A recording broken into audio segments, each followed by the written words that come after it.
mag-secret file ay ilike mo muna ang video na to at mag-subscribe na sa aming YouTube channel. Don't forget to click the notification bell para hindi ka nahuhuli sa latest episode ng DJ Rocky's Secret Files.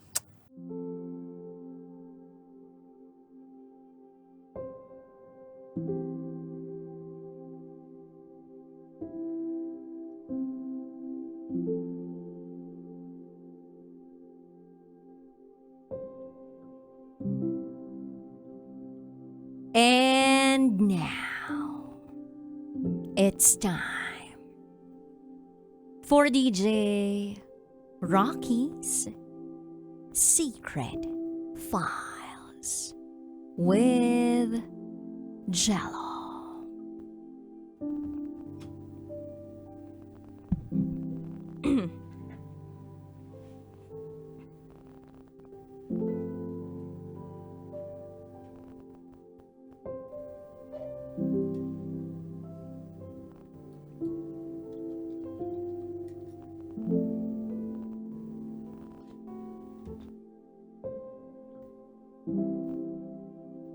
Nahuli ko ang lolo ko at ang kasambahay namin na nagbebembangan.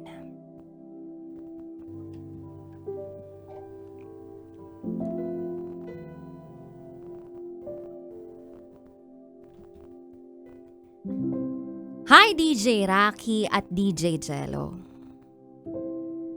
Itago niyo ako sa pangalang Kiko. At ito, ang aking secret file.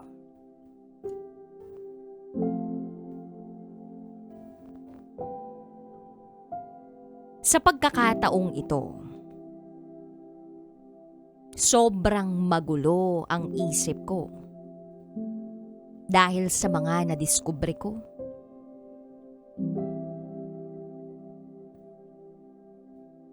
At sana sa pagkakataong ito,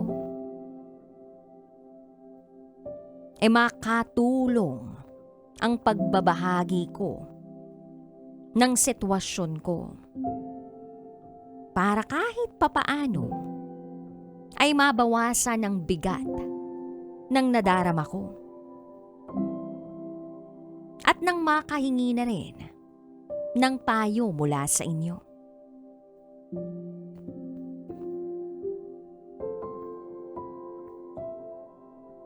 Nag-iisa lang akong anak. Lumaki ako na alam kong kapos kami sa buhay. Pero dahil sa sipag at tiyaga ni na mama at papa, unti-unting gumanda ang buhay namin. Nagkaroon ang pamilya namin ng negosyo. At dahil dito, ay maayos na ang kalagayan namin ngayon. Graduate na ako ng kolehiyo at may regular na trabaho.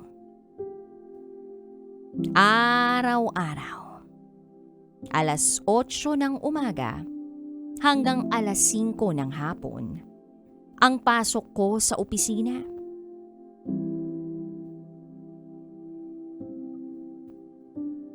Ang mga magulang ko ay focus sa negosyo. At may mga pagkakataon naman na nagbabakasyon sila sa ibang bansa bilang reward sa lahat ng kanilang pinaghirapan. May kasambahay kami. Itago na lang natin siya sa pangalang Ate Rose. Siya ang naglilinis ng bahay at nag-aalaga ng aso namin. Inirekomenda siya ng dating yaya ng kapitbahay namin. Masasabi kong malaking tulong sa bahay si Ate Rose. Dahil hindi na kailangang isipin ni na mama at papa ang mga aso kung aalis sila ng bansa. At least merong mag-aalaga. Nakita naman namin kay Ate Rose na mabait siya at maalaga sa hayop. Nasa mid-20s pa lang siya at taga-Romblon siya. May 6 na taong gulang siyang anak na naiwan sa probinsya sa pangangalaga ng kanyang ina. Isa siyang single mom, kaya nagsusumikap siya na magtrabaho dito sa Maynila para mabigyan ng magandang kinabukasan ang anak niya. Kung tutuusin, hindi mukhang tipikal na kasambahay si Ate Rose. Mahaba ang kanyang buhok, morena, balingkinitan, at palangiti. Sa katunayan, marami ang humahanga sa kanya. Mga delivery rider, security guard sa village, at maging ilan sa mga kaibigan kong minsang bumisita sa bahay. Pero, hindi niya pinapansin ang mga ito dahil ang buong atensyon niya ay para sa anak niya. Focus lang siya sa pagtatrabaho bilang kasambahay namin. Pero, may isang pangyayari na siyang bumago sa takbo ng lahat. Pansamantalang nakitira sa amin ang lolo ko dahil nire-renovate ang apartment niya. Nagkataon ding bumiyahe sina mama at papa papuntang Amerika at 1 buwan silang mawawala. Paminsan-minsan naman noon ay nabibisita si lolo sa bahay namin. At nakikita naman niya si Ate Rose. Pero nung lumagi na si lolo sa bahay namin, parang may kakaiba akong nararamdaman sa pagitan nina lolo at Ate Rose. Isang araw, habang pinapakain ni Ate Rose ang aso namin na nasa bakuran, napansin ko nakakaiba ang paraan ng pagtitig ni lolo sa kanya. Tanaw-tanaw ni lolo si Ate Rose na nasa bakuran mula sa aming sala. At para bang hindi maganda ang pakiramdam ko doon sa nakita kong tagpo.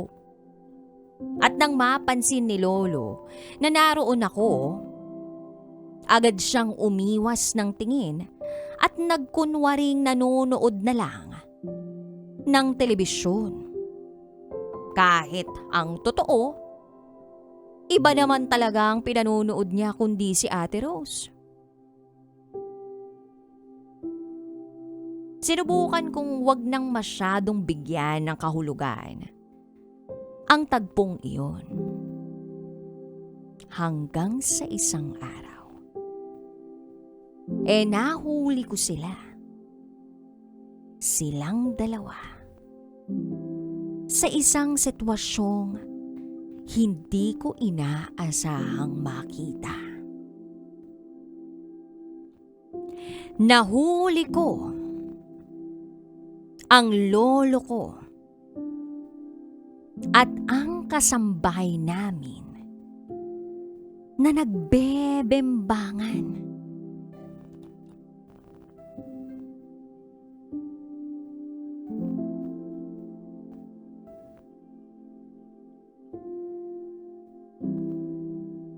Hinahanap ko kasi noon si Ate Rose. Meron akong damit na hinahanap. Tawag ako ng tawag sa kanya pero hindi siya sumasagot. Kaya naman pinuntahan ko siya sa maid's room. Pagdating ko sa ground floor, napansin kong nakabukas ang pinto ng kwarto ni Ate Rose. Akmang kakatok na ako, pero nasilip ko na naroon sa loob ng kwarto ni Ate Rose si Lolo. Nakapatong si Ate Rose sa ibabaw ni Lolo. Hindi ko alam kung ano ang mararamdaman ko. Galit ako, nalilito ako, natatakot ako na baka pag nalaman ito ni na Mama at Papa,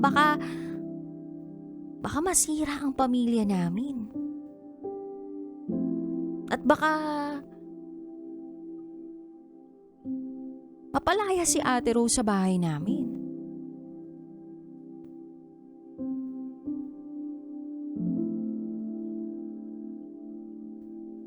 Kaya humakbang ako palayo ng kwarto ni Ate Rose.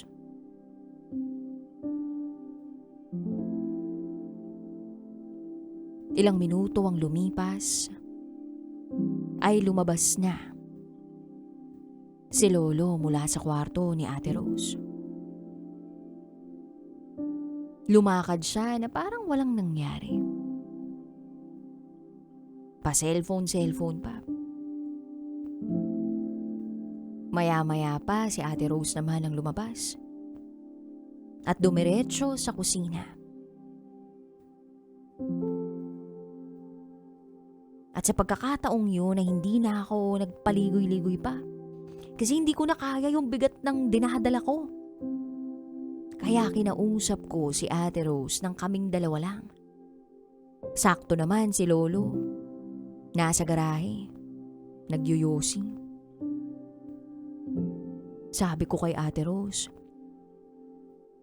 Ate Rose, anong meron sa inyo ni Lolo? Sana kung ano mang meron sa inyong dalawa, tigil-tigilan nyo na yan. Kasi ayokong masira ang pamilya namin. DJ Rocky at DJ Jello, akala ko magagalit si Ate Rose o ipagtatanggol niya ang sarili niya. Akala ko nga magdadahilan pa siya eh. Pero bigla na lang siyang umiyak. Umiyak siya. At sinabi niyang ayaw niyang mawalan ng trabaho. Dahil meron siyang anak na umaasa sa kanya sa probinsya. Siya rin ang breadwinner ng kanilang pamilya.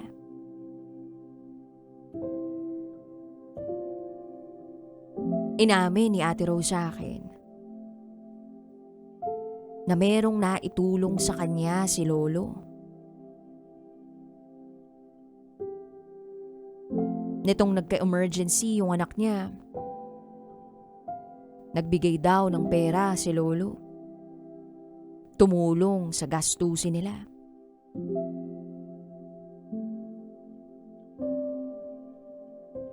Umiiyak siya habang sinasabi yung mga yun. Hanggang sa may linya siyang sinabi na mas lalong nagpabigat pa sa dibdib ko.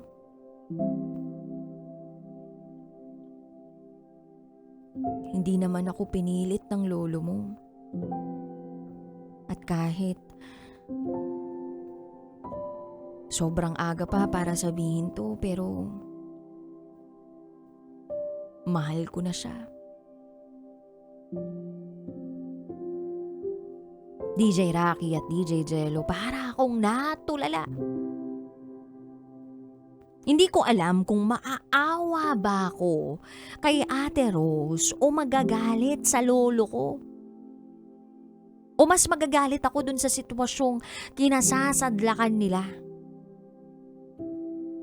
At habang umiiyak si Ate Rose, wala naman akong ibang magawa kundi damayan siya at yakapin.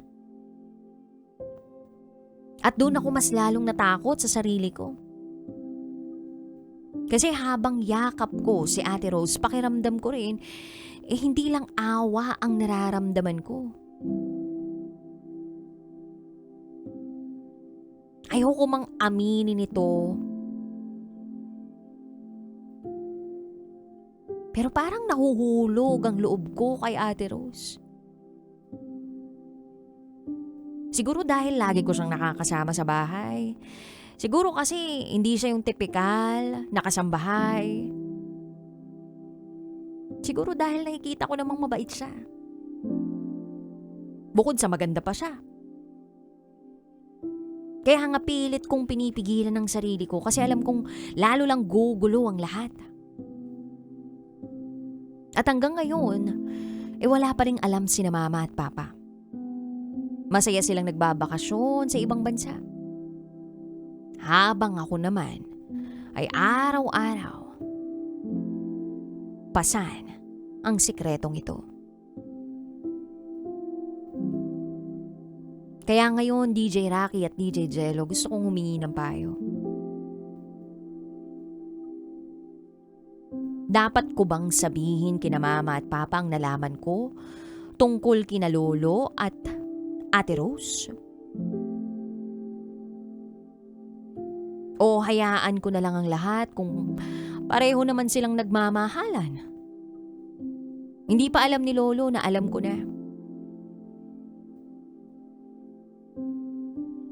At mali ba na unti-unting nahuhulog ang loob ko kay Ate Rose?